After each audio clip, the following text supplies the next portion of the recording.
Coming up on Global Business, China forges deeper ties with Zambia and Cambodia as leaders of the two countries visit Beijing. China sees over 32,000 foreign-funded companies newly established in the country during the first 8 months of the year, a surge of 33% year-on-year. And Ford CEO says demand for a 40% wage rise could bankrupt the company as U.S. auto workers launch strikes at 3 major factories in Detroit. From Citizen headquarters here in Beijing, this is Global Business. I'm Zhu Jufeng. First up, Chinese President Xi Jinping and Zambian President Hakainde Hichilema have elevated the two countries' relationship to a comprehensive strategic cooperative partnership. During their meeting in Beijing on Friday, Xi Jinping pledged China's support for Zambia's national sovereignty, security and development. He also suggested more inter-party and government exchanges and offered to cooperate in infrastructure, agriculture, mining and clean energy sectors under the Belt and Road Initiative. He encouraged the import of quality Zambia products into China and investment of Chinese enterprises in Zambia. President Hichilema thanked China for supporting the African Union's entry into the G20 and helping with Zambia's debt issue. Both leaders also called for enhanced cooperation in education, healthcare, culture and tourism. China and Zambia will celebrate the 60th anniversary of the establishment of diplomatic ties next year. Chinese President Xi Jinping has also met with Cambodian Prime Minister Hun Manet in Beijing. President Xi says the trip demonstrates the importance of the new Cambodian government attaches to solidifying and developing ties with China. He says both nations are ironclad friends and have enjoyed a high level of trust, equality and win-win cooperation over the past 65 years. Prime Minister Hun Manet says his government will continue to implement a friendly policy towards China. The visit is Cambodia leader's first trip officially abroad since becoming Prime Minister last month, taking over from his father Hun Sen. Our Lucere has more. President Xi Jinping met with Cambodian Prime Minister Hun Manet, and Xi Jinping pointed out that Prime Minister Hun Manet's decision to choose China as the first country for his bilateral visit since taking office reflects the high importance the new Cambodian government places on strengthening and developing the friendship between China and Cambodia. And Xi Jinping also emphasized that China firmly supports Cambodia in exploring a development path that suits its national conditions and is willing to maintain regular strategic communication with Cambodia and deepen the exchange of governance experience.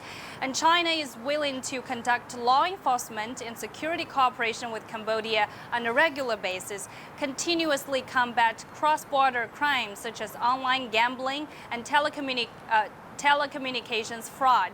And Prime Minister Hun Manet said Cambodia adheres to the One China principle and firmly supports China in safeguarding its core interests and supports President Xi Jinping's Global Development Initiative, Global Security Initiative, and Global Civilization Initiative. And Cambodia appreciates the strong supports and assistance that China has provided for its economic and social development over the years and is willing to work with China to implement the important consensus reached by the leaders of the two countries, deepen cooperation in building the Belt and Road, and further develop cooperation in various fields. And Cambodia is willing to closely cooperate with China in regional and international affairs to elevate Cambodia-China relations to new heights. To China's economy, the National Bureau of Statistics says major economic indicators in August suggest sustained momentum in China's economic recovery. Growth was recorded in various sectors, including industrial production and retail sales. Zheng Chengying has more from Beijing.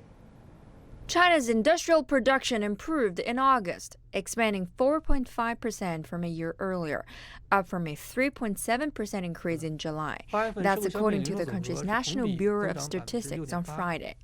In terms of sectors, the value added in mining increased by 2.3% year-on-year, manufacturing went up by 5.4%, and the production and supply of electricity, thermal power, gas, and water grew by 0.2%.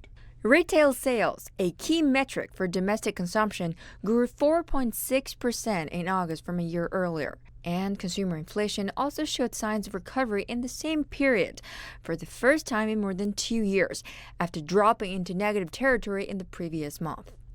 In August, the consumer price index went up by 0.1% year-on-year, while the number for the previous month was down by 0.3%, and the improvement is due to the continued recovery in the consumer market as well as improvement in demand and supply. Officials say imports and exports saw a 2.5% decline year-on-year in August, but the number was narrowed by 5.8 percentage points compared to the previous month. And employment was generally stable, with the urban surveyed unemployment rate dropped. Officials say China's economy still faces some challenges, such as insufficient demand and complicated international political and economic situation. But they said that they are still confident that these challenges will be addressed through deepening reform, opening up, promoting innovation, and pursuing high-quality development. Zheng Chunying, CGTN, Beijing. China's Commerce Ministry on Friday reported a stable increase in the number of foreign-funded companies in the first 8 months of the year. From January to August, China saw more than 33,000 foreign-funded enterprises newly established in the country, a surge of 33% year-on-year. During the same period, foreign direct investment in the Chinese mainland was about 847 billion yuan. That's down 5.1% year-on-year. China's manufacturing sector received about 240 billion yuan in foreign investment between January and August, up 6.8% year-on-year, while foreign direct investment in high-tech industries surged 19.7%. Attracted by China's lucrative market, investments from the United Kingdom grew 133% year-on-year in the first 8 months, while investment from Canada climbed 110%, and from France it was 105%. Friday will mark the 50-day countdown to the 6th China International Import Expo, or CIE, which will take place in Shanghai in November. For the first time since COVID-19 pandemic, the CIE will be held offline with international in-person participation. This year's expo will see more than 60 countries and over 3,000 companies participating. Organizers on Friday said that preparations for the expo and its affiliated Hongqiao International Economic Forum are well underway. They said this in a news conference followed by a signing ceremony, which saw a long-term MOU signed between exhibitors and expo organizers. GE Healthcare is very glad to participate CIIE every year, and we will continue to participate CIIE next year as well. So this year we will bring more than 10 different new MPIs, new products. Most of them are first launch in China at CIIE. And we believe CIIE is a great platform for international and multinational companies to showcase the latest innovation and technologies in China. 第6届虹桥论坛筹办已经确定主题议题。 The 6th Hongqiao Forum has determined the theme and completed the flagship report, which is the World Openings Report 2023, as well as the Global Openings Index. In addition, 4 Nobel Prize or Turing Prize winners and more international political and business organizations will be invited to attend the forum this year to have a wider range of more in-depth discussions on world economies. 已经有4位确认参会。 The first CIIE or Hongqiao Forum in 2018, UNCTAD has been the partner of CIIE and MOFCOM for this event. A lot of topics and like green development, digital economy, and finance for real economy, all those topics are highly relevant to the mandate of UNCTAD. So that's why we are very happy to contribute to join the debate of the Hongqiao Forum. And because that we would like to use this very influential and relevant platform to promote the sustainable development concept, which is a core mission of UN.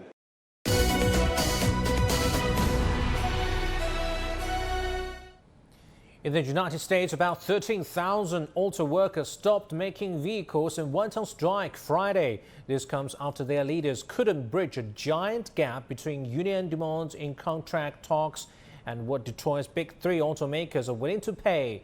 For more details, let's cross to our correspondent John Terrett in New York. John, this is unprecedented. From the beginning of the year, we already hear quite a lot of strikes, but this one is different. History is being made there, right? Is very much in the making, because at 04 GMT, was about 8 hours ago, 9 hours ago, something like that, which was midnight local time, for the very first time, the powerful United Auto Workers of America trade union began targeting all three of the big three, which are the big three automakers, Ford, GM and Stellantis, based in Detroit in Michigan in the hardscrabble Midwest. Now, you will know that there are plenty of overseas car manufacturers, but they're in the South. They have different contracts. Some of them are not even union.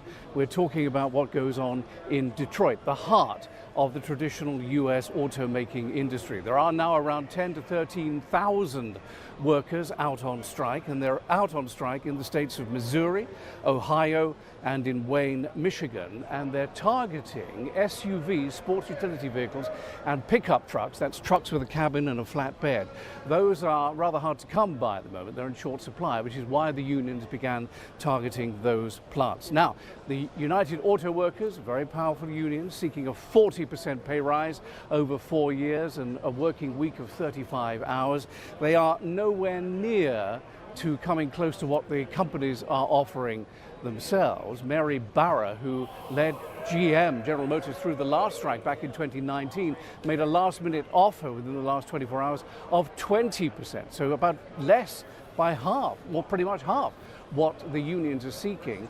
And Mary Barra says that if they pay what the unions are asking for, it will double their wages bill. The unions suspect that what this is all about is trying to bring down the cost of wages when they bring on new staff to make electric vehicles. Both sides, as I say, very far apart at the moment. The problem is the strike may spread.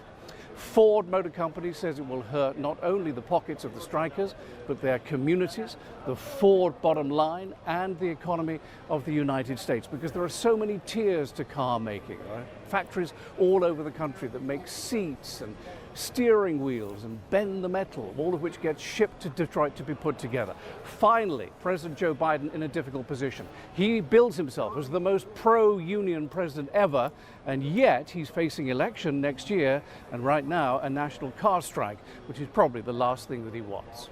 From the New York Stock Exchange, back to you in the studio. Thanks much. That's John Terrett for us from New York. In fact, this year is on track to become the busiest year for strikes in the United States since 2019. Some 309,000 workers have been involved in work stoppages in the months leading to August this year. Back in January, some 7,000 nurses went on 3-day strike in New York City over staffing levels and pay hikes. This July, tens of thousands of Hollywood actors have joined scriptwriters in staging strikes over reduced pay and their digital doubles in the age of artificial intelligence. Now, after more than 130 days, the ongoing strike is reportedly taking $5 billion bite out of California's economy. For more insights on the U.S. strike, I want to bring our guest, Einar Tangen, Senior Fellow of Taihe Institute and Chairman of Asia Narratives. Thanks for joining us, Tangen. Einar, what's the impact of the strike on the U.S. economy and the competitiveness of the U.S. auto industry?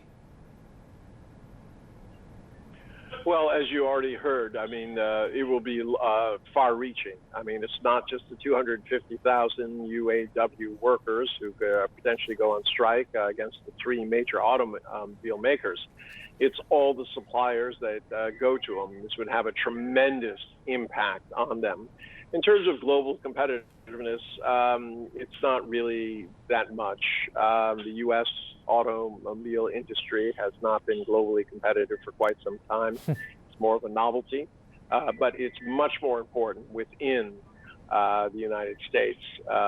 So at this juncture, this is really going to hit hard on the domestic front. We can see the workers holding those signs of UAW. We know they're very powerful unions. So are high inflation and high interest rates behind this strike? And is the 40% salary increase reasonable? Well, let's go back a little bit. I mean, in the 1960s, if we talk about almost 50 years ago, the United States was 62% middle class. Today, it's 50%. So what you're seeing is a lot of people saying that we've lost ground.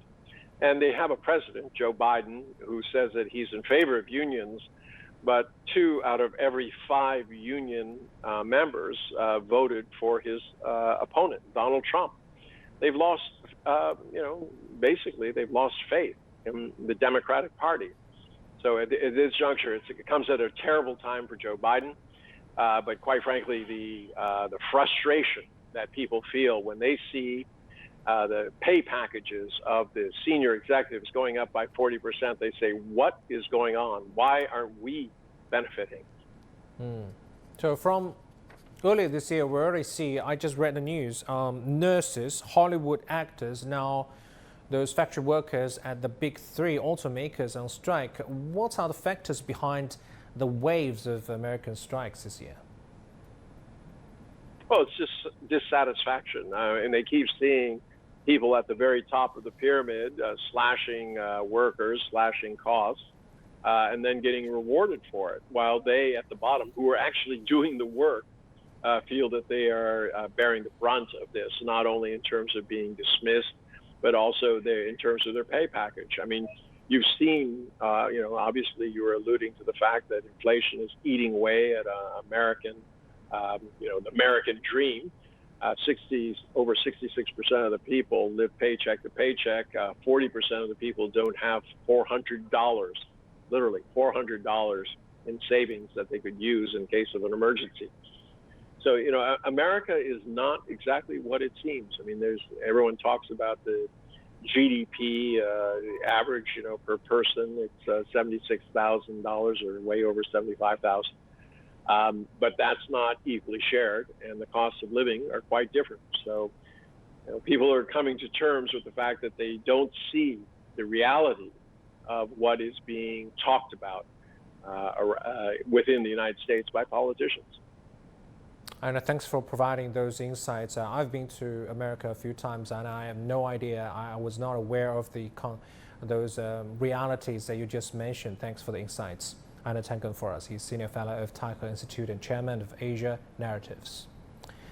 You're watching Global Business. Come up next. 10 years of the Belt and Road Initiative. We take a close look at the benefits it has brought to emerging economies around the world.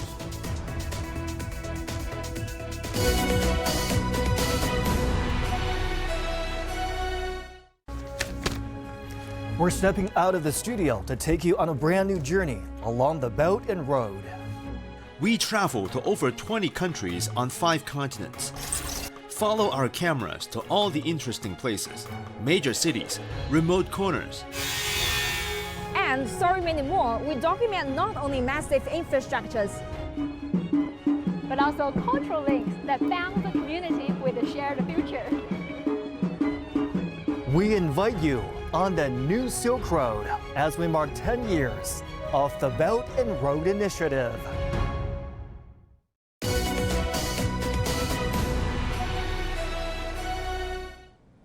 Over the past decade, 152 countries and 32 international organizations have signed up to the Belt and Road Initiative.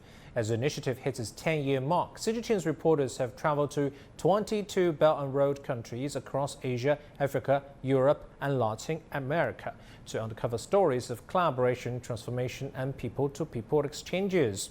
Setting off from the Khunjara Pass on China-Pakistan border, our reporters are heading to Pakistan, Turkey, Greece, and Tanzania.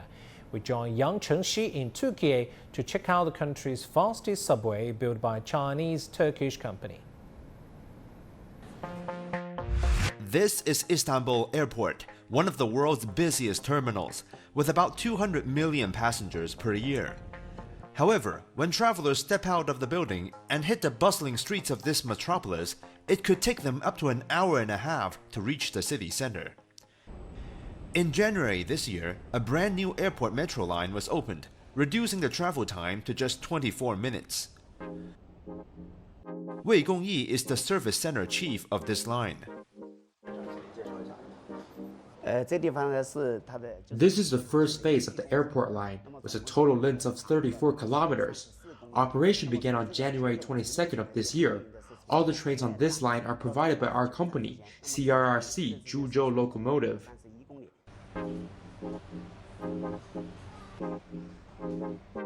The train travels at 120 kilometers an hour, making it the fastest subway in Turkey, capable of ferrying up to 800,000 passengers per day.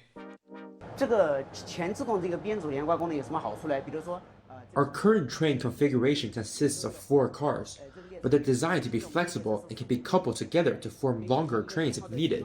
So if there are a lot of passengers, additional cars can be added to make it an 8-car train. As we were filming, a passenger came up to offer advice to Wei. I'm really happy to have this train here. It's very comfortable. I'm not taking any more shuttle bus. So far, I'm taking always this train for transportation to the city, Istanbul. Safety is a top priority, with over 800,000 kilometers of smooth operation on the record.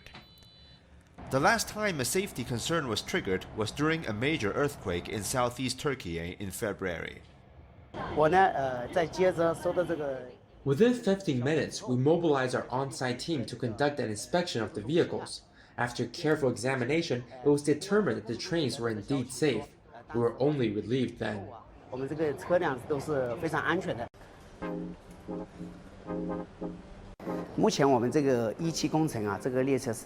Currently in the first phase of the project, the trains are fully automated. However, in the second phase of the project, all the trains will be upgraded to operate with unmanned driving. This line is the second phase project. The new upgraded trains are locally manufactured in the capital Ankara, boosting local employment in this high-tech project. Yang Chengxi, CGTN, Istanbul, Turkey. Another group of our reporters has traveled to the United Arab Emirates, Saudi Arabia, Sri Lanka and Thailand. In this episode, our reporter Ho Jing takes us to Abu Dhabi in the UAE to visit the country's first railway project, which connects all 7 emirates. Building a railway in a desert area can pose many new challenges, especially when there is no such precedent for an oil-producing country like the UAE. I'm now at the border of the United Arab Emirates and Saudi Arabia. UAE's first railway, the Etihad Railway, starts here and goes along the coastal line, connecting all the 7 emirates with it. Constructing a railway project in this scorching hot desert area is the first-time experience for both the Chinese company, China State Construction Engineering Corporation, the main contractor for the second phase, and their local partners. We have not only built berms but also ditches as well as sand mitigation fences so as to reduce the influence of sand on our rails. Besides issues brought about by the sand, changes must be made due to seawater. As you can see here, we have this area. In the middle of the area, there was some flooding of the seawater. It was coming to this area where we start actually to change the working hour for our employee to have to avoid any flooding. So the water exactly it was coming from this area to here. So we use some of the different solution which was actually trying to avoid the water. And also challenges from the oil refinery industry. The ADNOC, they are the refineries. They are operating this all drilling activities in the region. They are using land-based drilling machines for the drilling purpose actually. But usually they are frequently moving these machines across the area. But it cannot be used in the main carriageway like this road because the machines are very heavy. It's around 900 tons. So once it is operating over the bridge, maybe it could be damaged. There are things that the Etihad Railway tries not to change. Here on our left is a conservation zone. The railway line passes through the center of the original woods. In order to protect the trees and creatures living in the woods, we numbered all the trees and replanted them on the other side of the line. So the conservation zone is now on one side of the railway. The name Ittihad in Arabic means united and connected. It is estimated that as of 2030, the transportation volume can allow 60 million tons of goods annually from and to both home and abroad. So this railway indeed will not only make the country more united, but also make the UAE more connected with the world. Hou Jing, CGTN, Abu Dhabi, UAE. The Belt and Road Initiative has delivered great outcomes for the participating countries in terms of economic development and poverty elimination. Today, my colleague Michael Wang, Professor Zhao Yang from CICC Global Institute and Professor Gu Qingyang from National University of Singapore will discuss the significance of the BRI's financial approaches. Take a listen. Belt and Road Finance has successfully channeled funds predominantly through bank loans into developing countries in Southeast Asia, Central Asia, Africa, and Latin America, especially in the area of infrastructure. So this financial collaboration has not only facilitated economic development in participating countries, but also has played a pivotal role in poverty alleviation. Professor Gu, I want to get your take in terms of how increased financial connectivity along the Belt and Road countries is really driving socioeconomic development in BNR countries. I think the biggest contribution for BRI is a BRI start very different economic development model.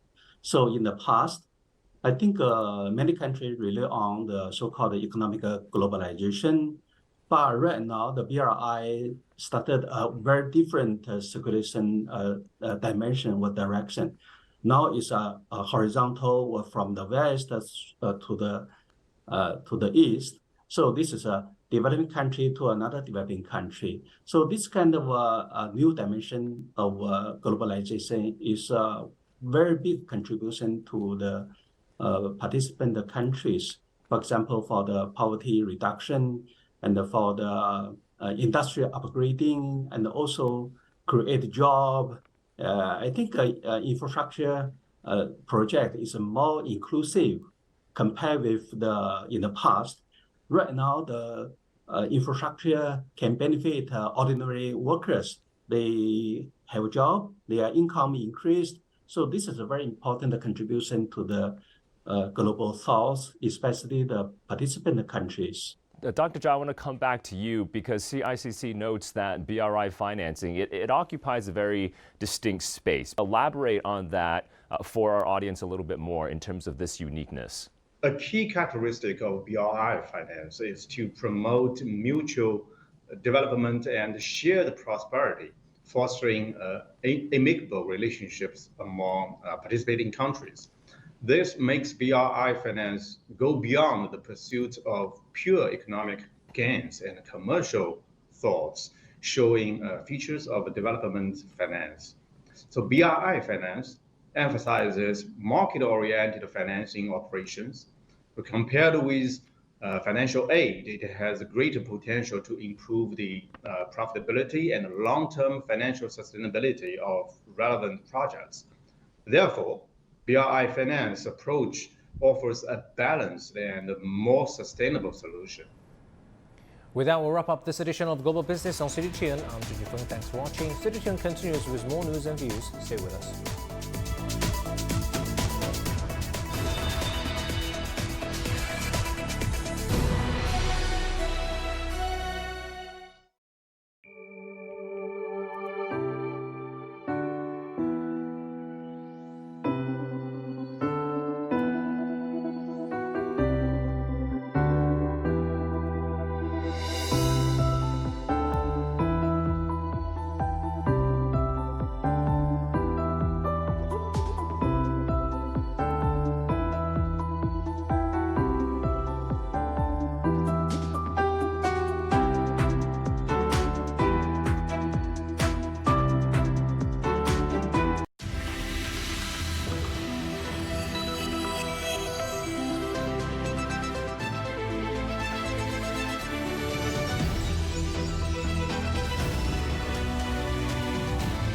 This is CGTN, China Global Television Network.